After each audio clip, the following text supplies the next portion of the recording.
Hello, welcome to Conncast. I appreciate you tuning in. I got some complaints last time about me not having a pop filter, as well as some mannerisms and nervous tics that I have. So, please bear with me, I'm getting that worked out.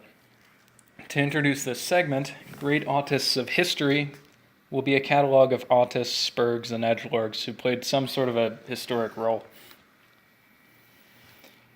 Especially but not limited to Europe. For starters, I'm going to talk about Napoleon Bonaparte. The reputation definitely precedes the man on this one, and I've found he's one of the few figures demonized by both the alt-right and also by normies. As for alt-right, the reasons are fairly clear. He has a lot of dark Enlightenment type views, and he does embody the force of the French Revolution, which a lot of people think is where everything went wrong. But he also set Europe on fire a couple of times, so there's that too. Normies are a little different. Most normies take the Marxist view of Napoleon, saying that he corrupted the French Revolution. Where I am, he's probably the second most negatively viewed historical figure after Hitler, by normies, of course. But the way I see it, anybody whose name is used by commies as an insult can't be all bad. And I also think that if he was alive today, he would probably be an edgelord, especially considering what's perhaps the most controversial action he performed in office. I'll get to it. I guess we should start from the beginning. Napoleon was born in Corsica, and from what I understand, he was sort of middle class. Corsica is a little bit Italian, a little bit French, but of course under French control. So he was often called Bonaparte by his enemies. Goes over that a lot in like War and Peace, because the Italian pronunciation of Bonaparte is Bonaparte. And he hated that a lot because he thought he was totally French, 100%, 0% Italian. Not a single drop of Italian blood. He went to school to go in the French army, running an artillery battery, which was sort of one of the most intellectually difficult army trades at the time. Before modern sights, there was a lot of trajectory and geometry. You gotta remember that, and it was needed to fire correctly. He fought for the Republican side of the French Revolutionary War, which really is where most of you are gonna stop. Oh, he was a degenerate. And then he went into some Italian campaigns against the Habsburgs from Austria. He was eventually given control of the French forces in northern Italy, and he converted a fairly small, comparative to the Austrians, force that was not very well equipped and fairly tired, but very experienced from the French Revolution, into a very effective fighting force. But instead of ending the campaign after chasing the Austrians out of Italy, after some notable victories, I think he got 3,000 to 14,000 on several battles. He ended up striking straight to the middle of Austria and ended up like 100 kilometers south of Vienna. So that gave France control of most of northern Italy, but the Austrians still secretly controlled Venice, which Napoleon immediately broke the treaty to invade and annex. Now, what's important about the Italian campaign is that it brought the French government out of some tough financial situations by both territorial gains of the rich city-states and by plundering gold and silver. He made like 12 million pounds sterling in that time period, or whatever,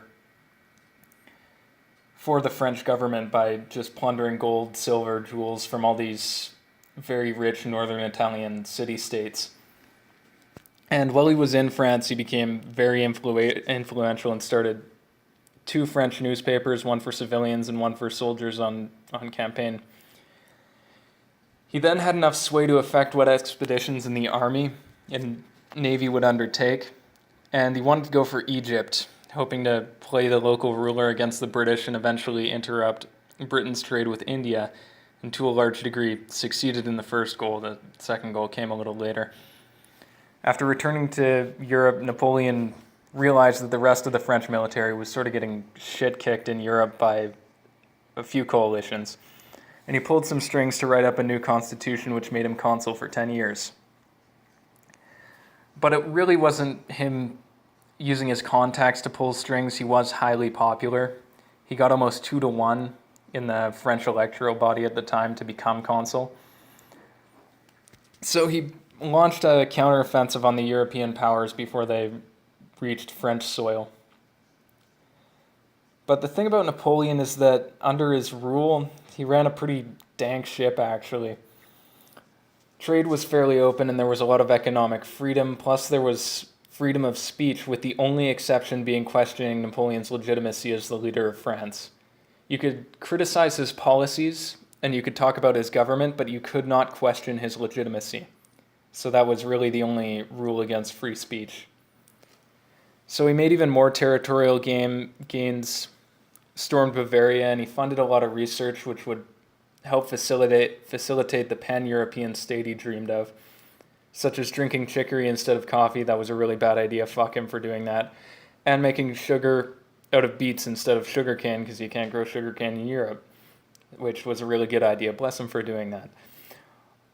Also, he had some more military ideas, which, sort of played as a forerunner to modern ideas. Like, he wanted to use aluminium, which was way ahead of his time, and it was really expensive and never panned out. And he made canning jars, the things that grandma puts the jam in when they can at home. But he decided it wasn't enough to be the dictator of Europe. And he decided to alienate what few allies he had, mostly in the Americas, because the US.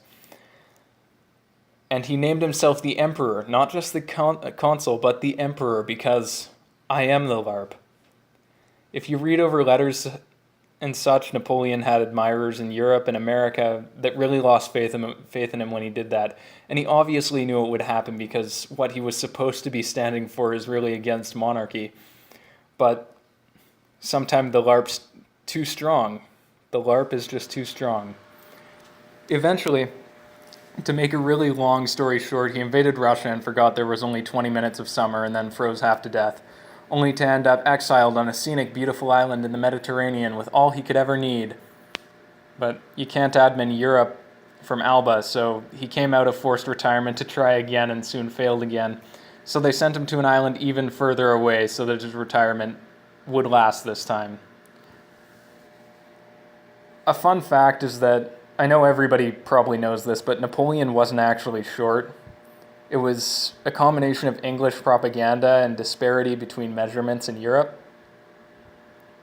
English inches were a different size from French inches and so on. So he was actually an inch taller than what was average then. Anyways, why was Napoleon an edgelord? Well, he showed that in a time of hostile ideas, you can't have freedom without authority. This is actually a lot of the reason for Burgerland electing Donald Trump and the alt-right supporting him so much. Donald Trump is the first candidate in a while that has offered both. A closed border, empowered police, and actually enforcing a country's laws are really important in maintaining freedom within a nation. This was as true during Napoleon's time as it is now. No matter what libertarians and ANCAPs say, you can't have freedom without solid leadership and authority, when literally everybody else hates it. But the most autistic thing he ever did made no difference in his policy or any sort of power in the long run. Like, if he was consul, he could have pulled strings to make anything he wanted happen, especially at his popularity domestically. But it alienated all of his supporters abroad, including Simón Bolívar and Thomas Jefferson, just to name a couple. And that was letting the LARP take control of his entire being and naming himself Emperor of Europe. Thanks for listening, and AdSense isn't up yet, so if you like what I'm doing, please give in to my shameless e-begging and throw me a couple bits on Patreon. The editing on this video has been done by Rudy Teaches. Slam that MF and link in the description, my dudes. And I'll see you next podcast.